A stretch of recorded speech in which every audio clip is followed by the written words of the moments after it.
déjà, je te remercie Yann, Charlotte, je vous remercie tous de me permettre de m'exprimer devant vous. Depuis 6 ans, je ne m'étais plus exprimé en public sur ce sujet. J'ai replongé dans mon déni. Voilà.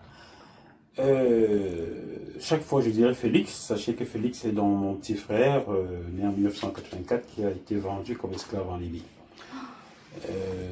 Charlotte est super, tu ne savais pas Charlotte, non. Il y a beaucoup de choses que je ne dis pas, on me voit sourire tous les jours, mais Jean-Pierre Foucault disait ceci: derrière chaque grand artiste se cache de grosses souffrances.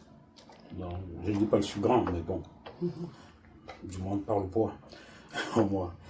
Ce livre, Ils ont vendu mon frère, a été édité chez mon feu ami Yves Michalon, qui a eu ce groupe Fauve. Et c'est lui qui m'a incité à l'écrire. Voilà pourquoi je lui rends cet hommage. On se connaissait, il me disait: écris une histoire, et je lui disais: non, j'ai rien à dire. Personne ne va lire ce que je vais raconter. Et lorsque mon petit frère, j'ai vu les images de mon petit frère sur CNN, assis dans ce groupe d'esclaves en Libye, il m'a dit: il va falloir sensibiliser, il va falloir que tu écrives. C'est comme ça que je me suis lancé. Et le préfaceur et le député guadeloupéen Max Mathiazin, dont je vais lire juste une phrase ici: aucune femme, aucun homme ne quitte son pays au péril de sa vie en espérant que 50% de chances de mourir se transformeront en 50% de chances de survivre. Quel pari, Max Mathiazin. Dans ce livre, j'ai choisi de vous lire 2 paragraphes. Félix d'abord, puis moi, car en parlant de mon histoire de l'immigration supposée réussite, vous comprendrez qu'il y a des mots que ceux qui viennent de moi me pardonnent. Il y a des mots en France que vous ne connaissez sans doute pas et contre lesquels il faut se battre. Et un jour, j'ai aussi mis ma vie en danger car il fallait défendre les opprimés de la République, ou bien dans la République. Je vais donc commencer par l'histoire de Félix. Début d'année 2017, je reçois un appel de l'un de mes petits frères, Richard. Il a reçu des nouvelles de Félix. Ce dernier demandait à ce que l'on l'aide à payer une rançon pour être libéré. Il est en Libye après être passé par le Niger. Quelques jours après, je reçois la photo de Félix avec des noirs entassés, toujours comme du bétail. Son voisin d'à côté a une arme posée sur la tempe, comme si Félix était le prochain. Ma famille a tout fait pour éviter que les ravisseurs sachent qu'il avait un frère en Occident, et la somme de 750 € a été envoyée. Ils ont réussi à savoir que Félix avait été vendu à 2 reprises. Impossible pour moi d'entrer en contact direct avec lui pour éviter de faire monter les enchères. Il travaillait dans les champs. Il a confié à la famille qu'il a vu des gens mourir autour de lui. Que les esclavagistes donnaient l'ordre aux survivants d'aller jeter les corps sans vie dans le désert ou de les enterrer, avec l'interdiction de pleurer, l'interdiction d'exprimer quoi que ce soit. Le travail pour le maître, rien que le travail pour le maître, un autre style que l'esclavage d'antan de l'oncle Tom aux USA. Félix a-t-il subi le même sort? C'est la question que je me pose jour et nuit depuis que je sais qu'il est parti, mais cette question est vite rangée dans un coin de ma tête, mécanique de ce fameux déni. Sans réponse, nous n'avons plus de nouvelles depuis le mois de juillet 2017. Pour moi, c'est une certitude, d'une manière ou d'une autre, Félix est mort. soit dans l'au-delà comme Daniel. Daniel était mon épouse qui est décédée brutalement en 2008. Donc, soit dans l'au-delà comme Daniel, soit dans notre monde, avec ceux à qui on a dénié le droit de vivre en tant qu'être humain.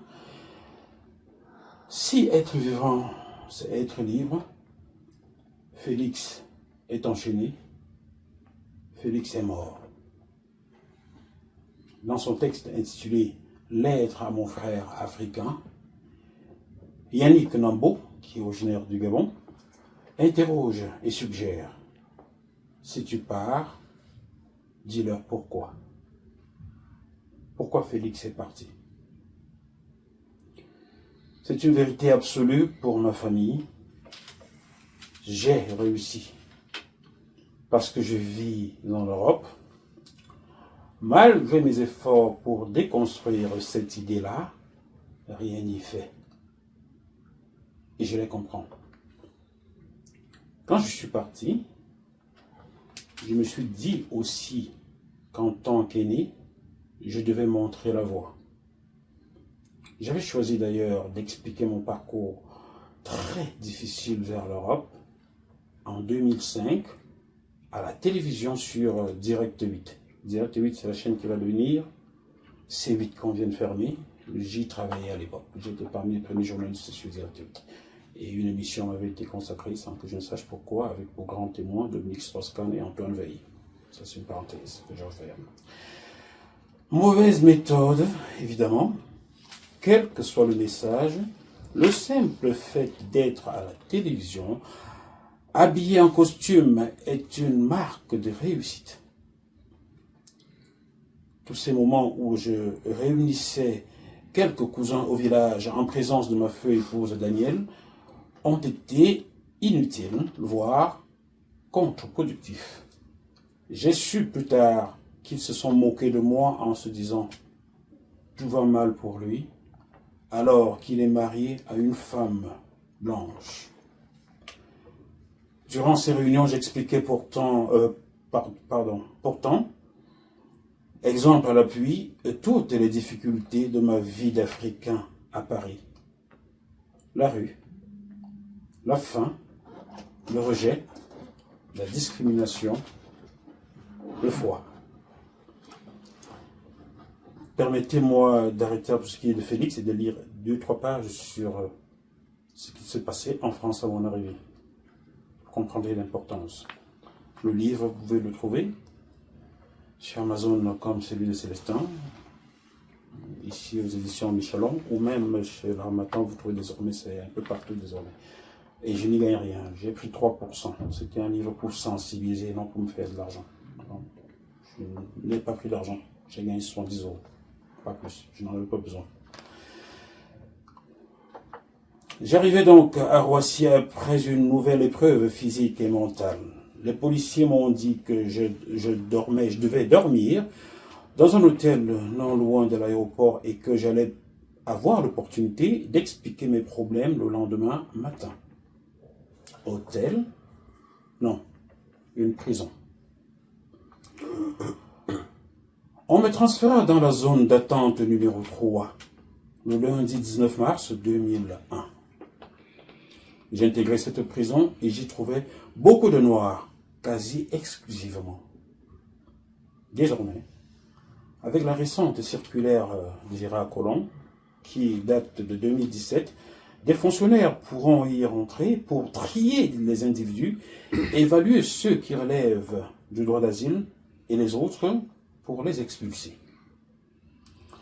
J'étais seul, entouré de gens qui me ressemblaient, mais terriblement seul.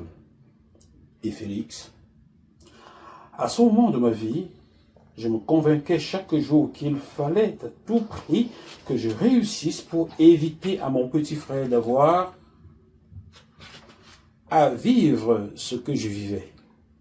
Aujourd'hui, il est évident que j'aurais préféré le savoir dans une de ces zones et non à la merci des esclavagistes, même si le traitement y était aussi inhumain, en zone d'attente. J'ai engagé la discussion avec d'autres Africains avec qui nous partagions la même angoisse. J'ai compris immédiatement ce qu'était la demande d'asile. Je n'y connaissais pas grand-chose avant.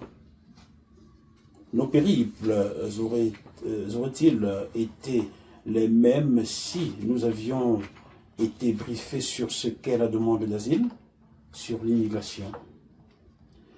Si les seules informations sur le sujet n'émanent que des passeurs véreux, cupides et inhumains, n'est-il pas finalement normal que des personnes sans repères, sans option pour leur vie, croient en n'importe quoi pour, au final, alimenter des filières d'immigration clandestine, causant des drames aussi choquants les uns que les autres? Je m'y suis donc retrouvé face à ma demande d'asile. Grâce à cette lecture attentive, j'ai appris beaucoup de choses. J'ai donc rempli et signé une série de documents que j'ai gardés sur moi. Le droit d'asile est un droit ultime. Il garantit la protection contre un risque de persécution. Il est internationalement reconnu par la Convention de Genève de 1951 et inscrit dans la Constitution française. On a tendance à croire que le seul critère qui doit prévaloir est celui du pays d'origine en guerre. Il y a bien d'autres critères et la persécution peut se traduire différemment.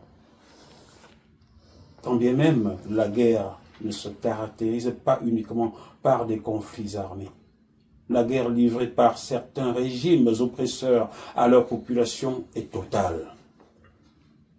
Elle tue à petit feu, elle vole, elle viole, dans une époque où chacun peut contempler le bonheur d'autrui à l'autre bout du monde à travers un simple smartphone et faire le choix de tout sacrifier pour y accéder. Je peux lire ce dernier paragraphe? Oui. Le lendemain, c'est armé de ces nouvelles connaissances sur mes droits et ma demande d'asile que j'ai été confronté à la visite d'un policier français. Il est venu me chercher pour que j'embarque. Tu retournes chez toi. Je prends ces mots comme un nouveau coup de massue. Comme à Zurich, puisque j'étais passé par Zurich, on m'avait ramené à Paris. De toute façon, je ne venais même pas en France. C'est contraint que je me retrouve en France et je suis désormais français. Je suis allé en Suisse. On m'a ramené à Paris parce que mon premier vol s'est posé à Paris et la Convention de Genève stipule que toute personne pouvant vivre dans son pays doit expliquer ses problèmes sur le premier territoire où se pose son premier avion. Voilà pourquoi 2 policiers suisses m'ont ramené comme un paquet, comme un colis qu'on a ramené à la police aux frontières françaises. Et j'étais presque pieds nus car j'avais été un peu brutalisé, j'avais même perdu mes chaussures. Donc, dernier paragraphe, après je vous laisse tranquille. Comme à Zurich, je lui ai répondu non, c'est impossible, je ne peux pas. Comme à celui de Zurich, le policier français se mit en colère. Il me hurla dessus, m'attrapa par le col. Heureusement, je savais m'exprimer correctement en français. Je lui dis, monsieur, vous n'avez aucun autre droit sur moi que celui de me garder. Je ne dépends plus de la France, mais du Haut Commissariat aux réfugiés, car j'ai demandé l'asile. Je ne pars donc pas. La suite est assez houleuse car je décris les sévices corporels et les viols en zone d'attente. Mais je ne vais pas monopoliser ce plateau.